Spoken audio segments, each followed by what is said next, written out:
Bismillahirrahmanirrahim. Assalamualaikum warahmatullahi wabarakatuh. Alhamdulillah wassalatu wassalamu ala Rasulillah wa ala alihi wa ashabihi wa mawala amma ba'd. Hadirin sekalian yang dirahmati oleh Allah Subhanahu wa taala, adik-adik, teman-teman mahasiswa yang dicintai oleh Allah Azza wa Jalla. Alhamdulillah beberapa hari lagi kita akan masuki bulan suci Ramadan, dan ketika kita bertemu dengan bulan Ramadan, Allah memerintahkan kepada kita untuk melakukan puasa sebagaimana firman-Nya dalam surat Al-Baqarah ayat 182. Allah mengatakan, ya ayyuhalladzina amanu kutiba alaikumusiyam kama kutiba alal ladzina min qablikum la'allakum tattaqun. Wahai orang-orang beriman, telah diwajibkan atas kalian semuanya berpuasa sebagaimana telah diwajibkan atas orang-orang sebelum kalian agar kalian menjadi orang bertakwa. Jadi kalau kita sebagai seorang mukmin, bukan lagi muslim, kita sebagai orang mukmin. Mukmin itu tingkatannya lebih tinggi daripada muslim. Ya, kalau kita beriman, maka kita harus puasa. Ya kan? Kita harus puasa, ya. Dan puasa ini bukan hanya syarat orang-orang umat saat ini, umatnya Nabi kita sallallahu alaihi wasallam, tetapi juga syarat umat-umat terdahulu. Dan tidaklah ada perintah puasa kecuali agar kita menjadi orang yang bertakwa. Jadi tidaklah kita diperintahkan untuk berpuasa kecuali agar kita menjadi orang yang bertakwa. Ya, kenapa kita harus menjadi orang yang bertakwa? Ya, karena agar kita dapat selamat dalam kehidupan akhir kita, ya, khususnya setelah kematian kita, kemudian pada saat kehidupan akhir kita. Ya, karena sebaik-baik bekal untuk kehidupan akhir kita, perjalanan panjang kehidupan akhir kita adalah ketakwaan. Allah berfirman, wa tazawwadu fa inna khairaz zadi taqwa. Berbekallah kalian karena sebaik-baik bekal itu adalah ketakwaan. Allah alam bisawab.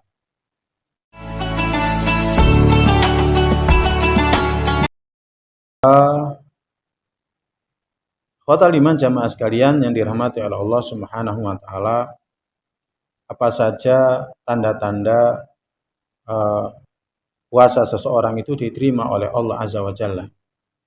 Allah SWT berfirman, walladzina tadaw zadahum huda wa atahum taqwahum. Dan orang-orang yang mendapatkan hidayah, kami tambahkan kepada mereka hidayah dan kami datangkan kepada mereka ketakwaan mereka. Ya. Jadi orang-orang yang mendapatkan hidayah, kami tambahkan kepada mereka hidayah dan kami tambahkan pula kepada mereka ketakwaan mereka. Nah, para ulama menyebutkan tanda ibadah seseorang itu diterima adalah ketika dia melakukan ibadah yang sama setelahnya. Tanda ibadah puasa kita diterima kalau setelahnya kita berpuasa. Seperti puasa Ramadan yang kita lakukan, kita iringi dengan puasa Syawal di antaranya. Puasa Ramadan yang kita lakukan, kita iringi dengan puasa Senin Kemis di antaranya. Puasa Ramadan yang kita lakukan, kita iringi dengan puasa Ramadan yang sama pada tahun yang setelahnya. Itu tanda puasa kita diterima. Nah, sebagaimana juga amal-amal yang lainnya, sholat jamaah kita, zuhur, itu diterima atau tidak, tandanya apa? Yakni jamaah kita di waktu asar. Demikian juga sholat jamaah kita di waktu asar, tanda diterimanya itu apa? Yakni sholat jamaahnya kita di waktu maghrib. Ya, jadi ketika kita melakukan ketaatan, setelah ketaatan itu adalah tanda diterimanya amal. Seperti halnya orang yang setelah melakukan ibadah haji, kemudian dia menjadi lebih baik lagi, maka itu adalah tanda hajinya diterima. Ya, setelah haji, ketika haji dia rajin sholat di Masjid Nabawi, rajin sholat di Mekah, Masjidil Haram, kemudian dia tetap menjaga jamaahnya, maka itu tanda ibadah hajinya, ibadah umrohnya diterima. Maka demikian juga dengan puasa di bulan Ramadan, tanda diterimanya puasa kita adalah kalau kita mengiringinya dengan puasa-puasa sunnah setelah. Allah alam bisawab. Bismillah, wassalatu wassalamu ala Rasulillah. Kalau kita memiliki hutang puasa dan kita belum menggantinya, ya, maka wajib bagi kita untuk menggantinya sampai pun telah memasuki puasa berikutnya. Berarti kita telah mempunyai hutang puasa yang belum kita tunaikan tahun sebelumnya. Ditambah dengan puasa yang mungkin kita juga punya utang pada tahun yang berjalan. Jadi misalkan sekarang bulan eh, apa itu namanya bulan Sya'ban. Kita masih punya hutang dari puasa tahun sebelumnya karena sakit misalkan. Kemudian hanya kita punya utang 10, kita tidak utang. Kita hutang tidak puasa 10. Kita punya waktu hanya 5 hari atau 6 hari. Sehingga kita masih punya 4 hari hutang yang harus kita tunaikan. Maka tetap 4 hari itu akan terhitung sebagai hutang kita dan harus kita tunaikan selepas kita keluar dari bulan Ramadan tahun ini. Ya, jadi seperti itu. Jadi hutang puasa tetap kita punya kewajiban untuk menunaikannya sampai pun memasuki Ramadan berikutnya. Jadi terhitung apa itu namanya tetap dihitung puasa apa itu namanya sebelumnya harus kita tunaikan setelah Ramadan setelahnya. Nah, kalau bulan Ramadan depan ini kita punya utang lagi ya berarti ditambah. Jadi 4 ditambah lagi dengan utang kita di tahun yang berjalan. Maka nasihat kita ya adalah kita berusaha bertakwa kepada Allah Ta'ala. Hutang kepada manusia kita menunaikannya, hutang kepada Allah lebih harus kita tunaikan apa itu namanya keberadaannya. Jadi hendaklah kita berusaha untuk menunaikan hutang kita. Allah alam bisawab.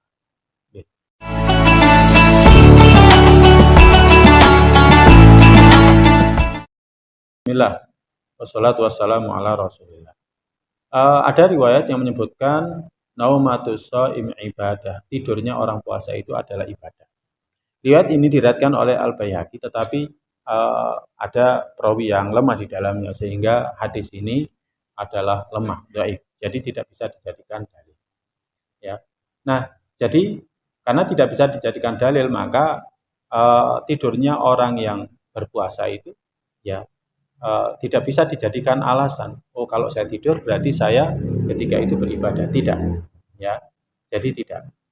Yang harus kita lakukan di bulan Ramadan itu apa? Yang harus kita lakukan di bulan Ramadan itu apa? Yang harus kita lakukan di bulan Ramadan itu adalah meningkatkan ketakwaan kita. Apa saja ketakwaannya? Yang wajib dikerjakan, yang sunnah diperbanyak, yang mubah diambil seperlunya, makruh sama haram kita tinggal. Contohnya apa? Ya kan? Yang mubah, yang sunnah kita perbanyak. Seperti sholat malam, ya mulai. Kita kan dianjurkan untuk apa itu namanya menegakkannya, mendirikannya. Baca Al-Quran kita dianjurkan untuk banyak membacanya. Bahkan kalau perlu menghatamkannya, ya kan? 1 bulan kita menghatamkan, bahkan 1 bulan kita menghatamkan 2 kali. Ini sangat dianjurkan, ya. Jadi sangat sangat dianjurkan. Jadi apa itu namanya harus kita lakukan di bulan Ramadan itu adalah memperbanyak ibadah dan ketaatan. Bahkan Nabi kita Shallallahu Alaihi Wasallam pada 10 hari yang terakhir, ya kan? Dia disebutkan dalam hadis aiqadha ahlahu wasyadda mi'syarahu. Jadi dia membangunkan keluarganya untuk begadang ibadah. Jadi bukan tidur. Ya, jadi bukan tidur tapi begadang untuk ibadah. Ya kan? Nah, akan tetapi kadang ibadah juga bisa bernilai ibadah kalau dilakukan pada waktunya. Misalkan ya kan pada saat qailulah tidur siang, ya kan? Qailulah ya tidur siang, singkat, yang pendek. Itu juga bernilai ibadah karena mengikuti sunnah Nabi kita sallallahu alaihi wasallam. Tapi kalau mulai dari pagi sampai ya mau buka puasa tidur terus ya, maka tidak akan bernilai kebaikan sama sekali. Padahal kita di bulan Ramadan diperintahkan untuk memperbanyak ketaatan. Yang itu jadi bekal kita apa itu namanya untuk kembali kepada Rabb kita. Allah alam bisawab. Bismillah wassalatu wassalamu ala Rasulillah. Apakah bergosip ketika berpuasa akan membatalkan puasa? Ya kan? Nah, dalam hadis pernah disebutkan Nabi sallallahu alaihi wasallam bersabda, "Man lam yada qaula zuri wal amal bihi, falaisa lillahi hajah fi ayyada at'amahu wa syarabahu." Siapa yang tidak meninggalkan perkataan dusta dan mengerjakannya, maka Allah tidak butuh dia meninggalkan makan dan minum. Kalau puasanya sah atau tidak, selama rukun puasa dipenuhi, puasanya sah. Apa rukun puasa itu? Yang pertama adalah menahan diri dari perkara yang membatalkan seperti makan dan minum, hubungan suami istri mulai dari terbitnya fajar sampai terbenamnya matahari. Yang diawali dengan niat. Jadi yang pertama niat dan yang kedua adalah menahan diri dari perkara yang batal. Nah, kalau ini sudah terpenuhi puasanya sah. Tapi kalau dalam puasanya itu dia seperti tadi dikatakan gosip, bicarakan kekurangan orang, maka Allah mengatakan, ya kan, Nabi sallallahu alaihi wasallam bersabda, "Falaisa lillahi hajah fi ayyada atau amma wa syaraba." Allah nggak butuh dia meninggalkan makan dan minum. Artinya apa? Puasa kita tidak ada maknanya, ya kan? Jadi puasa kita tidak ada maknanya. Maknanya puasa kita seharusnya la'allakum tattaqun, mengantarkan kita kepada orang yang bertakwa, derajat orang yang bertakwa, tapi dengan sebab, ya, dengan sebab kita riba, gosip, ya kan? Gosip itu dari kata riba, ya kan? Maka Allah nggak butuh puasa kita. Karena apa? Tidak mengantarkan kita kepada derajat ketakwa, ya kan? Orang bertakwa itu kan nggak akan bicarakan kekurangan orang, dia akan bicarakan terus kebaikan orang. Wallahu a'lam bishawab. Bismillah, wassalatu wassalamu ala rasulillah wa ala alihi washabihi wa mawal amma ba'd. Ya, segala sesuatu yang apa itu namanya darurat sifatnya. Maka tubihul mahdzurat, membolehkan sesuatu yang terlarang. Jadi ad-daruratu tubihul mahdzurat, yang darurat itu membolehkan sesuatu yang terlarang. Kalau misalkan seseorang itu tidak disuntik insulin, akhirnya dia menjadi lemah, ya maka tidak menjadi masalah, ya kan? Tetapi yang harus digarisbawahi di sini, apakah insulin itu sama dengan karbohidrat? Kalau insulin tidak sama dengan karbohidrat, ya tidak jadi masalah, dia seperti obat yang lainnya. Tetapi kalau dia adalah karbohidrat, maka sama seperti makanan. Kalau itu adalah makanan, berarti ya sama halnya dengan kita mengkonsumsi makanan melalui lidah kita, lisan kita. Maka itu akan batalkan puasa. Maka jika tidak demikian, maka tidak menjadi masalah. Ya, wallahu a'lam bishawab. Bismillah, wassalatu wassalamu ala rasulillah wa ala alihi washabihi wa mawala, amma ba'd. Allah SWT berfirman dalam surat Al-Baqarah, wa alal ladzina yutiqunahu fidyatun ta'amu miskin. Ya, orang yang apa itu namanya dulu dia itu mampu, dia itu boleh ketika berpuasa itu boleh memilih antara berbuka ataupun berpuasa. Tapi kemudian dikhususkan, setelah itu dikhususkan oleh Allah Azza wa Jalla, ya, yang boleh mengganti puasanya dengan cara apa itu namanya mengqadha itu hanya dua. Ya. Jadi faman kana minkum maridun aw ala safarin fa'idatu min ayamin ukhra. Siapa di antara kalian yang dia itu sakit atau dia dalam kondisi safar, maka dia hendaklah mengganti pada hari-hari yang lainnya.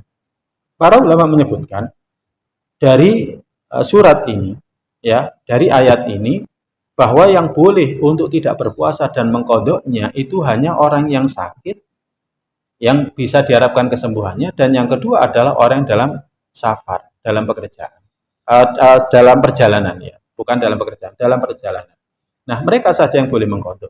Adapun orang yang bekerja, maka mereka tidak boleh untuk membatalkan puasa, ya kan? Kemudian mengqadhanya di waktu yang lainnya, karena tidak dikecualikan, tidak termasuk yang dikecualikan oleh Allah dalam ayat tentang perintah untuk puasa, ya kan?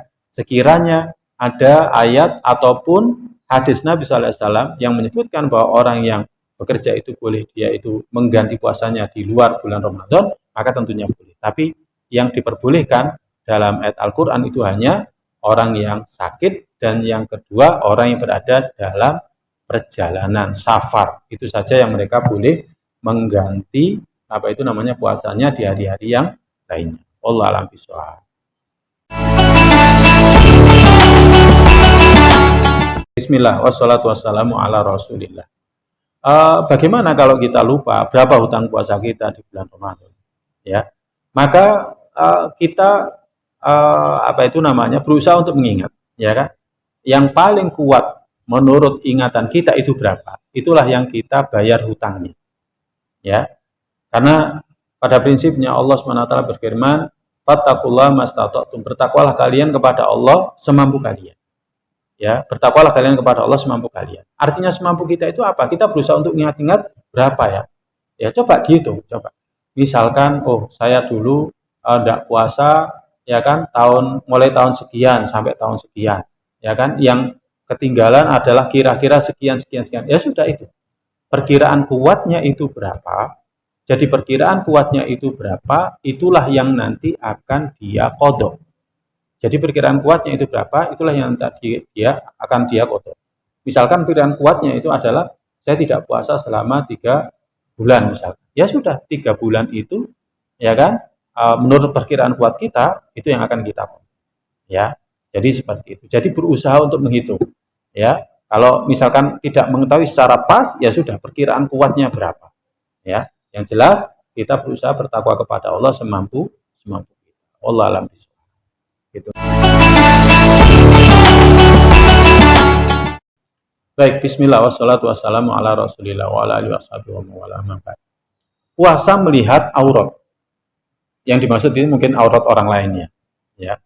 Pertama, kalau itu auratnya yang seseorang bukan mahramnya, ya kan?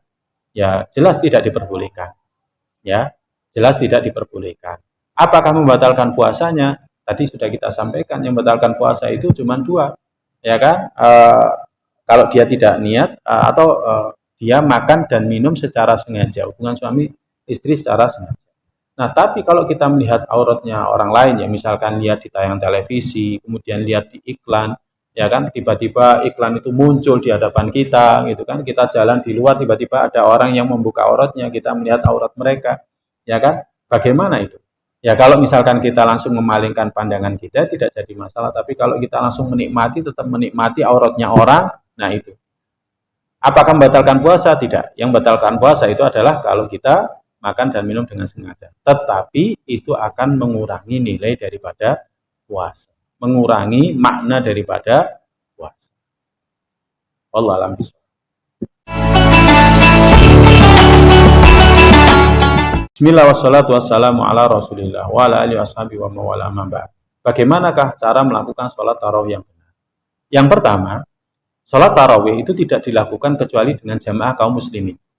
Ya, tidak dilakukan kecuali dengan jamaah kaum muslimin. Ya, maka hendaklah sholat tarawih itu dilakukan secara berjamaah, ya, di masjid. Ya, usahakan di masjid yang terdekat. Ya kan? Kemudian kita mengikuti yang mana? Tidak jadi masalah. 11 rakaat boleh, ya kan? 23 rakaat juga boleh. Tapi pada prinsipnya menegakkan sholat tarawih itu dengan tumak ninah. Ya, dengan tumak ninah. Jadi kalau misalkan ya kan ada sholat tarawih itu 23 rakaat pelaksanaannya sampai jam 9, maka itu lebih baik ya daripada 11 rakaat sampai jam 8. Tapi ada yang 23 rakaat selesainya jam 8 dan yang 11 rakaat selesainya jam 8. Maka yang lebih baik yang 11 rakaat. Karena apa? Karena sebaik-baik sholat itu adalah yang tulul kunut, yang paling lama berdiri. Ya, paling lama berdirinya. Ya, jadi seperti itu. Pada prinsipnya kalau kita melakukan sholat tarawih ya kan yang tumak nina. Ya, jadi lakukan dengan tumak nina. Ya.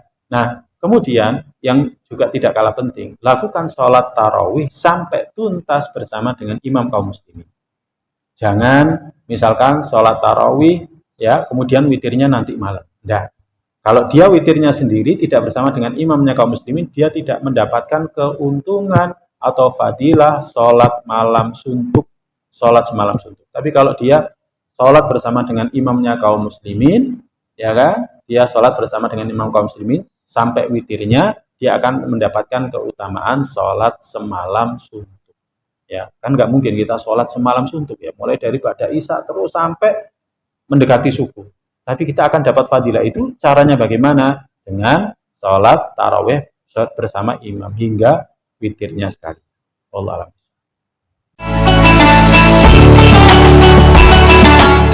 Baik, mungkin ini hadirin sekalian, teman-teman dan adik-adik mahasiswa yang dirahmati oleh Allah Subhanahu wa taala,